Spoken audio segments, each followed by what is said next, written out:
Apple is the world's most valuable company. It's both created and redefined product after product, from the personal computer to the phone and beyond. Last week, Apple made some stunning environmental announcements. Apple is now setting a new bar for companies around the world. And so it's with huge excitement that I welcome Obama's former environmental czar and Apple's leader on all things sustainability and the environment. Ladies and gentlemen, put your hands together for the wonderful Lisa Jackson.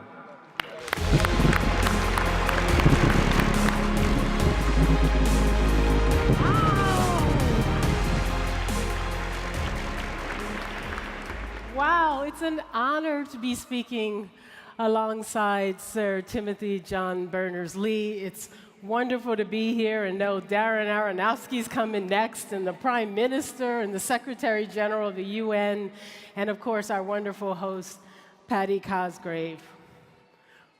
I'm here because this moment is about inspiration, education, and real power. Frankly, I came here tonight to be inspired by you. Because this room is full of thinkers, but thinkers who are also doers, who are constantly challenging what is possible and changing the world around them in real time. And that's the same inspiration that led me to Apple 5 years ago. Our future, our collective future, demands that we ask tough questions and not stop until we find smart and compelling answers. And it's not an easy task. And I've actually had the honor of spending my career doing that from two very different, or seemingly different, perspectives. The first is that of a policymaker.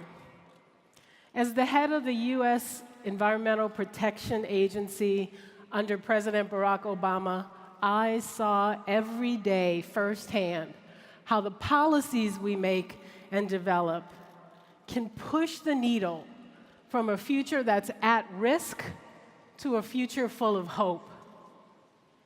I spent so many years serving in government, working to spur the changes our society needs to protect our environment. But perspective number two is a little bit different, eh? Now, in the role of a business executive, I see just how essential major companies are in driving the innovation that powers positive change. And I see how companies benefit from the certainty that comes from everyone working towards the same goal. Now, the air we breathe and the planet we leave to our children doesn't belong to any one party. It doesn't belong to any one ideology. It belongs to all of us. And governments, no matter which political party leads it, government should be our allies in our work. At Apple, we've supported and we continue to support the Paris Climate Agreement.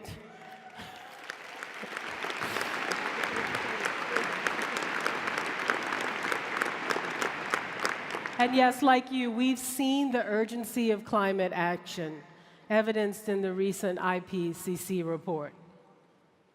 And yes, not everyone agrees. And we're seeing rollbacks of environmental protections and safeguards in the US that were put into place just a few short years ago. Actions that were demonstrating real results for clean energy, for human health, and for climate.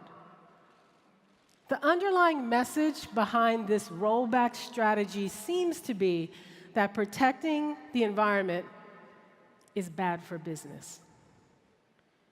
Well, as head of environmental initiatives at Apple, I've had a front row seat to the tremendous impact that progressive environmental policy can have on our planet and on our profits. I'm here today with a very simple message to tell you all unequivocally, you leaders and dreamers and doers, that there is no conflict between a healthy planet and a healthy bottom line. It's a false choice, and one each one of us must reject. You don't have to take my word for it. I'm a bit of a preacher on this issue. Let's take a look at Apple's record. Over the last 2 years, we've issued $2.5 billion in green bonds. That's the largest amount ever from a U.S. corporation. And we did it for a simple reason, to demonstrate how business can drive the reduction of global emissions. Today, nearly $2 billion of those funds are at work on big projects that are yielding big results. One of the most historic of those came in April when we announced that every one of our global facilities now run on 100% clean energy. That means, that's a good thing. That means every store, every one of our data centers, every corporate office, and every co-located facility around the world. It is an incredibly important accomplishment and one that we're proud of. We've also made major progress toward a longer running and actually more challenging goal: powering our global supply chain on clean energy. Today, 23 of our global suppliers of all sizes have joined us in this pledge. But we know clean energy isn't easy to implement everywhere. That's why this summer, we launched a $300 million clean energy fund in China. It's to keep the momentum going. It's a first-of-its-kind program to help businesses tap into renewable energy, but especially in places where finding those energy sources might be tricky. We hope it's a model that will be replicated around the world. Now, we're also constantly looking for ways to reduce greenhouse gas emissions, from manufacturing even down to reimagining the materials we use. Aluminum has been made the same way in a century-old process. But this past year, we partnered with Alcoa Corporation, Rio Tinto Aluminum, and the governments of Canada and Quebec to bring a revolutionary new method of direct, emissions-free aluminum smelting to commercial use. It's a little geeky, but stay with me. Think about what that means. One of the most essential industrial processes in the world, releasing oxygen instead of CO2. We're also working towards a day where we don't need to extract anything from the earth in order to make our products. Just last week, we launched our latest generation MacBook Air, which is made with 100% recycled aluminum in the enclosure.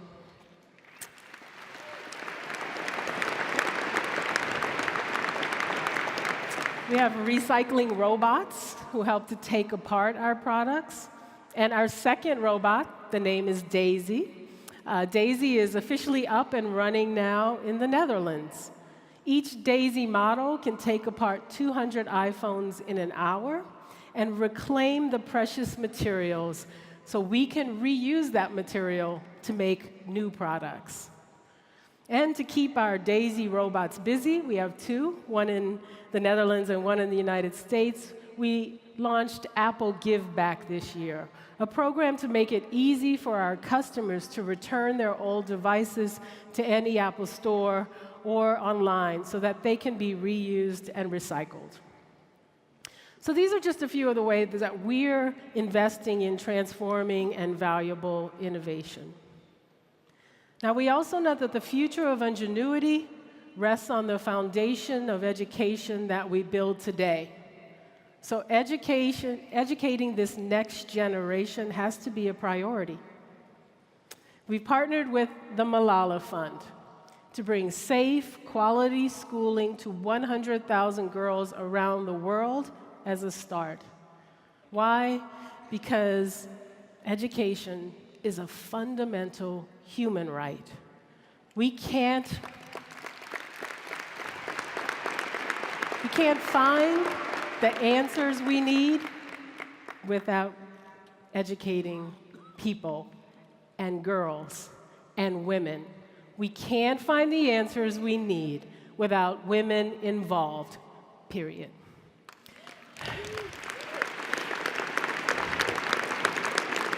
We've launched Everyone Can Code, and one of my favorites, Everyone Can Create, to bring vital skills to learners of all ages, because the language of coding opens doors and opportunities now and in the future for society.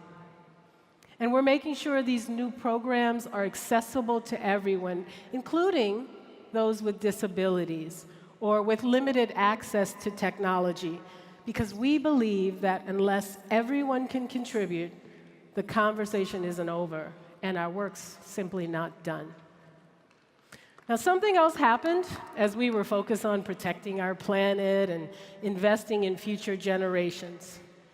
And it goes back to the beginning, to that false choice I mentioned. Over the last decade, Apple became the most valuable company in the world. I don't say that to brag, really. I say it because it reinforces a point that has guided my time at Apple, but also guided my entire professional career, and I hope it will help to guide yours. The last half-century of environmental protection and social responsibility in the US and around the world is built on one simple belief. It's profound and it's incredibly powerful. With the right dedication, with your innovation, we can protect the planet and invest in our future, all while running a successful business.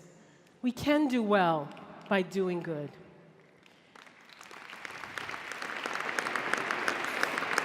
These efforts are a complement to and a major component of our strategic success. And we want to help our peers in business to do the same. Because at Apple, we're big believers in the idea that there's no problem too big or too complex to solve through creativity, collaboration, and innovation. And that pessimism and doomsaying can only stand in the way of possibility and opportunity. From the standpoint of any business, from the standpoint of any person, from my standpoint as a mother whose sons will inherit the world we leave them, we have to change this trajectory. A few weeks ago, our CEO, Tim Cook, spoke in Brussels and asked a question that guides us every day at Apple. What kind of world do we want to live in? Every decision we make starts and ends with that simple but powerful thought, because our answer will be the foundation of our shared future. I'm fiercely proud to be part of a company whose mission is to create a better world, and that mission informs what it does. I'm invigorated by this crowd, by the energy here tonight, because I know that some of the most talented and brilliant minds of our generation are focused right here, now, and over the next 2 days in improving life for the next generation ahead. And I'm really confident that you will pass on a brighter and more beautiful world to all of our daughters and sons. Thank you.